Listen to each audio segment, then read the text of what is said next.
आज का बाइबल का वचन यशायाह का ग्रंथ अध्याय 52 वचन 13 से लेकर अध्याय 53 वचन 12 तक। दूसरा वचन इब्रानियों के नाम पत्र अध्याय 4 वचन 14 से 16 और अध्याय 5 वचन 7 से 9। और आज का सुसमाचार सन यूहन्ना के अनुसार अध्याय 18 वचन 1 से लेकर अध्याय 19 वचन 42 तक। यशायाह का ग्रंथ अध्याय 52 वचन 13 से लेकर अध्याय 53 वचन 12 तक। देखो मेरा सेवक फलेगा फूलेगा, वह महिमान्वित किया जाएगा और अत्यंत महान होगा। उसकी आकृति इतनी विकृत की गई थी कि वह मनुष्य नहीं जान पड़ता था। उसकी आकृति इतनी विकृति की गई थी कि वह मनुष्य नहीं जान पड़ता था। लोग देखकर दंग रह गए थे। उसकी और बहुत से राष्ट्र आश्चर्यचकित होकर देखेंगे और उसके सामने राजा मौन रहेंगे, क्योंकि उनके सामने एक अपूर्व दृश्य प्रकट होगा और जो बात कभी सुनने में नहीं आई वे उसे अपनी आंखों से देखेंगे। किसने हमारे संदेश पर विश्वास किया? प्रभु का सामर्थ्य किस पर प्रकट हुआ है?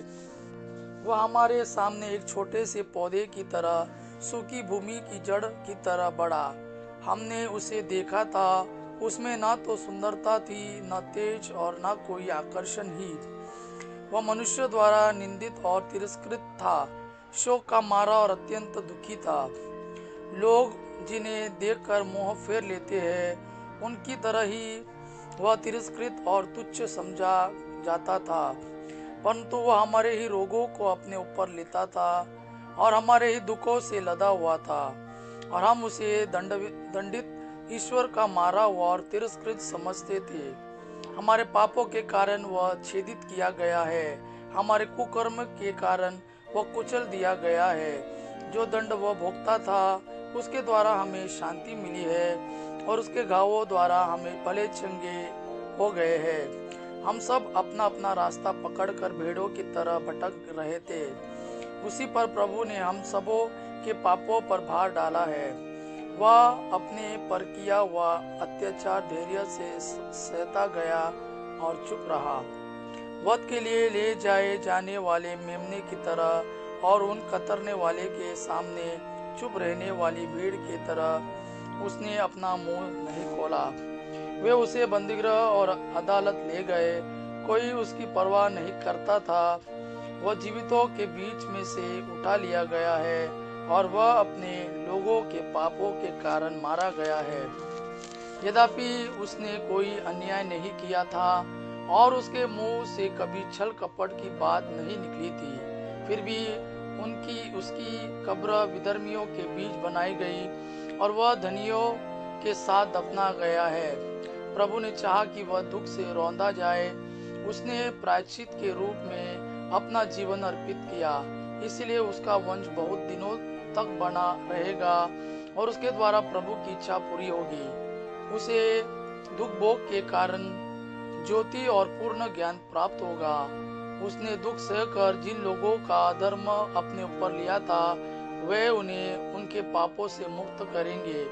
इसलिए मैं उसका भाग महान लोगों के बीच बांटूंगा और वह शक्तिशाली राजाओं के साथ लूट का माल बांटेगा, क्योंकि उसने बहुतों के अपराध अपने ऊपर लेते हुए और पापियों के लिए प्रार्थना करते हुए अपने को बलि चढ़ा दिया और उसकी गिनती कुकर्मियों में हुई। आज का दूसरा वचन इब्रानियों के नाम पत्र अध्याय 4 वचन 14 से 16 और अध्याय 5 वचन 7 से 9। हमारे अपने एक महान प्रधान याजक है, अर्थात ईश्वर के पुत्र ईसा, जो आकाश पार कर चुके हैं। इसलिए हम अपने विश्वास से सदृढ़ रहे। हमारे प्रधान याजक हमारी दुर्बलताओं में हमसे सहानुभूति रख सकते हैं, क्योंकि पाप के अतिरिक्त अन्य सभी बातों में उनकी परीक्षा हमारी ही तरह ली गई है। इसलिए हम भरोसे के साथ अनुग्रह के सिंहासन के पास जाए, जिससे हमें दया मिले और हम वह कृपा प्राप्त करें जो हमारी आवश्यकताओं में हमारी सहायता करेगी। मसीह ने इस पृथ्वी पर रहते समय पुकार कर और आंसू बहाकर ईश्वर से जो उन्हें मृत्यु से बचा सकता था, प्रार्थना और अनुनय विनय की। श्रद्धालुता के कारण उनकी प्रार्थना सुनी गई। ईश्वर का पुत्र होने पर भी उन्होंने दुख सहकर आज्ञा पालन सीखा। वह पूर्ण रूप से सिद्ध बनकर और ईश्वर के से मेल्किसेदेक की तरफ प्रधान याजक की उपाधि प्राप्त कर उन सबों के लिए मुक्ति के स्रोत बन गए जो उनकी आज्ञाओं का पालन करते हैं। यीशु का दुख भोग सन यूहन्ना के अनुसार अध्याय 18 वचन 1 से लेकर अध्याय 19 वचन 42 तक। यह सब कहने के बाद ईसा अपने शिष्यों के साथ केद्रोन नाले के उस पार गए। वहां एक बारी थी। उन्होंने अपने शिष्यों के साथ उसमें प्रवेश किया। उनके विश्वासघाती यूदस को भी वह जगह मालूम थी, क्योंकि ईसा अक्सर अपने शिष्यों के साथ वहां गए थे। इसलिए यूदस पलटन और महायाजकों तथा फरीसियों के भेजे हुए प्यादों के साथ वहां आ पहुंचा। वे लोग लालटेने, मशाले और हथियार लिए थे। ईसा यह जानकर कि मुझ पर क्या क्या बीतेगी आगे बढ़े और उनसे बोले, किसे ढूंढते हो? उन्होंने उत्तर दिया, ईसा नाजरी को। ईसा ने उनसे कहा, मैं वही हूँ। वहाँ उनका विश्वासघाती यूदस भी उन लोगों के साथ खड़ा था। जब ईसा ने उनसे कहा, मैं वही हूँ, तो वे पीछे हटकर भूमि पर गिर पड़े। ईसा ने उनसे फिर पूछा, किसे ढूंढते हो? वे बोले, ईसा नाजरी को। इस पर ईसा ने कहा, मैं तुम लोगों से यह कह चुका हूँ कि मैं वही हूँ। यदि तुम मुझे ढूंढते हो तो इन्हें जाने दो। यह इसलिए हुआ कि उनका यह कथन पूरा हो जाए, तूने मुझको जिन्हें सौंपा, मैंने उनमें से एक का भी सर्वनाश नहीं होने दिया। उस समय सिमोन पेत्रुस ने अपनी तलवार खींच ली और प्रधान याजक के नौकर पर चलाकर उसका दाहिना कान उड़ा दिया। उस नौकर का नाम मलकुस था। ईसा ने पेत्रुस से कहा, तलवार म्यान में कर लो। जो प्याला पिता ने मुझे दिया है, क्या मैं उसे नहीं पीऊं? तब पलटन, कप्तान और यहूदियों के प्यादों ने ईसा को पकड़कर बांध लिया। वे उन्हें पहले अनस के यहाँ ले गए, क्योंकि वह उस वर्ष के प्रधान याजक कैफस का ससुर था। यह वही कैफस था जिसने यहूदियों को यह परामर्श दिया था, अच्छा यही है कि राष्ट्र के लिए एक ही मनुष्य मरे। सिमोन पेत्रुस और एक दूसरा शिष्य ईसा के पीछे पीछे चले। यह शिष्य प्रधान याजक का परिचित था और ईसा के साथ प्रधान याजक के प्रांगण में गया, किंतु पेत्रुस फाटक के पास बाहर खड़ा रहा। इसलिए वह दूसरा शिष्य जो प्रधान याजक का परिचित था फिर बाहर गया और द्वारपाली से कहकर पेत्रुस को भीतर ले आया। द्वारपाली ने पेत्रुस से कहा, कहीं तुम भी तो उस मनुष्य के शिष्य नहीं हो? उसने उत्तर दिया, नहीं हूँ। जाड़े के कारण नौकर और प्यादे आग सुलगा कर ताप रहे थे। पेत्रुस भी उनके साथ आग तापता रहा। प्रधान याजक ने ईसा से उनके शिष्यों और उनकी शिक्षा के विषय में पूछा। ईसा ने उत्तर दिया, मैं संसार के सामने प्रकट रूप से बोला हूँ। मैंने सदा सभागृह और मंदिर में, जहाँ सब यहूदी एकत्र हुआ करते हैं, शिक्षा दी है। मैंने गुप्त रूप से कुछ नहीं कहा। यह आप से क्यों पूछते हैं? उनसे पूछिए जिन्होंने मेरी शिक्षा सुनी है, वे जानते हैं कि मैंने क्या क्या कहा। इस पर पास खड़े प्यादों में से एक ने ईसा को थप्पड़ मारकर कहा, तुम प्रधान याजक को इस तरह जवाब देते हो? ईसा ने उससे कहा, यदि मैंने गलत कहा तो गलती बता दो, और यदि ठीक कहा तो मुझे क्यों मारते हो? इसके बाद अनस ने बांधे हुए ईसा को प्रधान याजक कैफस के पास भेजा। सिमोन पेत्रुस उस समय आग ताप रहा था। कुछ लोगों ने उससे कहा, कहीं तुम भी तो उसके शिष्य नहीं हो? उसने अस्वीकार करते हुए कहा, नहीं हूँ। प्रधान याजक का एक नौकर उस व्यक्ति का संबंधी था जिसका कान पेत्रुस ने उड़ा दिया था। उसने कहा, क्या मैंने तुमको उसके साथ बारी में नहीं देखा था? पेत्रुस ने फिर अस्वीकार किया और उसी क्षण मुर्गे ने बांग दी। तब वे ईसा को कैफस के यहाँ से राज्यपाल के भवन ले गए। अब भोर हो गया था। वे भवन के अंदर इसलिए नहीं गए कि अशुद्ध न हो जाए, बल्कि पास्का का मेमना खा सके। पिलातुस बाहर आकर उनसे मिला और बोला, आप लोग इस मनुष्य पर कौन सा अभियोग लगाते हैं? उन्होंने उत्तर दिया, यदि यह कुकर्मी नहीं होता तो हमने इसे आपके हवाले नहीं किया होता। पिलातुस ने उनसे कहा, आप लोग इसे ले जाइए और अपनी संहिता के अनुसार इसका न्याय कीजिए। यहूदियों ने उत्तर दिया, हम किसी को प्राणदंड देने का अधिकार नहीं है। हमें किसी को प्राणदंड देने का अधिकार नहीं है। यह इसलिए हुआ कि ईसा का वह कथन पूरा हो जाए जिसके द्वारा उन्होंने संकेत किया था कि उनकी मृत्यु किस प्रकार की होगी। तब पिलातुस ने फिर भवन में जाकर ईसा को बुला भेजा और उनसे कहा, क्या तुम यहूदियों के राजा हो? ईसा ने उत्तर दिया, क्या आप यह अपनी ओर से कहते हैं या दूसरों ने आपसे मेरे विषय में यह कहा है? पिलातुस ने कहा, क्या मैं यहूदी हूँ? तुम्हारे ही लोगों और महायाजकों ने तुम्हें मेरे हवाले किया। तुमने क्या किया है? ईसा ने उत्तर दिया, मेरा राज्य इस संसार का नहीं है।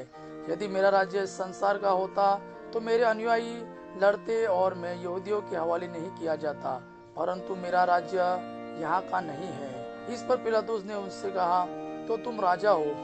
ईसा ने उत्तर दिया, आप ठीक ही कहते हैं, मैं राजा हूँ। मैं इसलिए जन्मा और इसलिए संसार में आया हूँ कि सत्य के विषय में साक्ष्य दूं।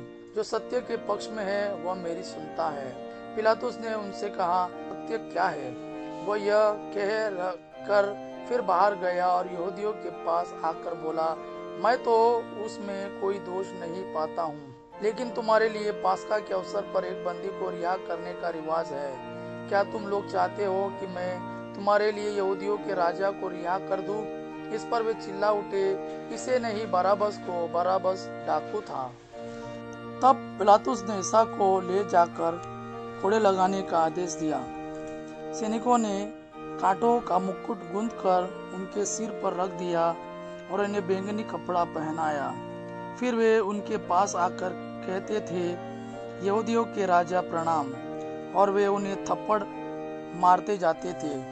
पिलातुस ने फिर बाहर जाकर लोगों से कहा, देखो, मैं उसे तुम लोगों के सामने बाहर ले आता हूँ, जिसे तुम यह जान लो कि मैं उसमें कोई दोष नहीं पाता।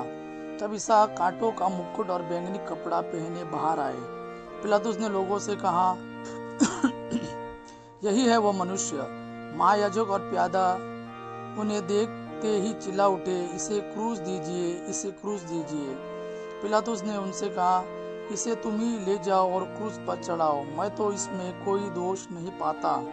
यहूदियों ने उत्तर दिया, हमारी एक संहिता है और उस संहिता के अनुसार यह प्राणदंड के योग्य है, क्योंकि इसने ईश्वर का पुत्र होने का दावा किया है। पिलातुस यह सुनकर और भी डर गया। उसने फिर भवन में के अंदर जाकर ईसा से पूछा, तुम कहाँ के हो? किंतु ईसा ने उसे उत्तर नहीं दिया। इस पर पिलातुस ने उनसे कहा, तुम मुझसे क्यों नहीं बोलते? क्या तुम यह नहीं जानते कि मुझे तुमको रिहा करने का भी अधिकार है और तुमको क्रूस पर चढ़वाने का भी? ईसा ने उत्तर दिया, यदि आपको ऊपर से अधिकार न दिया गया होता तो आपका मुझ पर कोई अधिकार नहीं होता। इसलिए जिसने मुझे आपके हवाले किया वह अधिक दोषी है। इसके बाद पिलातुस ईसा को मुक्त करने का उपाय ढूंढता रहा, परंतु यहूदी यह कहते हुए चिल्लाते रहे, यदि आप इसे रिहा करते हैं तो आप कैसर के हितैषी नहीं है। जो अपने को राजा कहता है वह कैसर का विरोध करता है। यह सुनकर पिलातुस ने ईसा को बाहर ले आने का आदेश दिया।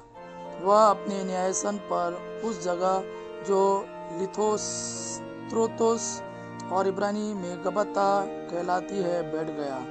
पास्का की तैयारी का दिन था, लगभग दोपहर का समय था। पिलातुस ने यहूदियों से कहा, यही है तुम्हारा राजा। इस पर वे चिल्ला उठे, ले जाइए, ले जाइए, इसे क्रूस दीजिए। पिलातुस ने उनसे कहा, क्या मैं तुम्हारे राजा को क्रूस पर चढ़वा दूं? महायाजकों ने उत्तर दिया, कैसर के सिवा हमारा कोई राजा नहीं है। तब पिलातुस ने ईसा को क्रूस पर चढ़ाने के लिए उनके हवाले कर दिया। वह ईसा को ले गए और वह अपना क्रूस ढोते हुए खोपड़ी की जगह नामक स्थान गए। इब्रानी में उसका नाम गोलगोता है। वहां उन्होंने ईसा को और उनके साथ और दो व्यक्तियों को क्रूस पर चढ़ाया, एक को इस और दूसरे को उस और, बीच में ईसा को। पिलातुस ने एक दोष पत्र भी लिखवा कर क्रूस पर लगवा दिया। वह इस प्रकार था, ईसा नाजरी यहूदियों का राजा। बहुत से यहूदियों ने यह दोष पत्र पढ़ा, क्योंकि वह स्थान जहां ईसा क्रूस पर चढ़ाए गए थे शहर के पास ही था और दोषपत्र इब्रानी, लातिनी और यूनानी भाषा में लिखा हुआ था। इसलिए यहूदियों के महायाजकों ने पिलातुस से कहा, आप यह नहीं लिखिए यहूदियों का राजा, बल्कि इसने कहा कि मैं यहूदियों का राजा हूँ। पिलातुस ने उत्तर दिया, मैंने जो लिख दिया सो लिख दिया। ईसा को क्रूस पर चढ़ाने के बाद सैनिकों ने उसके कपड़े ले लिए और कुर्ते के सिवा उन कपड़ों का 4 भाग कर दिए, हर सैनिक के लिए एक एक भाग। उस कुर्ते में सीवन नहीं था, वह ऊपर से नीचे तक पूरा का पूरा बुना हुआ था। उन्होंने आपस में कहा, हम इसे नहीं फाड़े, चिट्ठी डालकर देख ले कि यह किसे मिलता है। यह इसलिए हुआ कि धर्मग्रंथ का यह कथन पूरा हो जाए, उन्होंने मेरे कपड़े आपस में बांट लिए और मेरे वस्त्र पर चिट्ठी डाली। सैनिकों ने ऐसा ही किया। ईसा की माता, उसकी बहन क्लोपस की पत्नी मरियम और मरियम मगदलेना उनके क्रूस के पास खड़ी थी। ईसा ने अपनी माता को और उनके पास अपने उस शिष्य को जिसे वह प्यार करते थे देखा। उन्होंने अपनी माता से कहा, बदरे, यह आपका पुत्र है। इसके बाद उन्होंने उस शिष्य से कहा, वह यह तुम्हारी माता है। इसके बाद उन्होंने उस शिष्य से कहा, यह तुम्हारी माता है। उस समय से उस शिष्य ने उसे अपने यहाँ आश्रय दिया।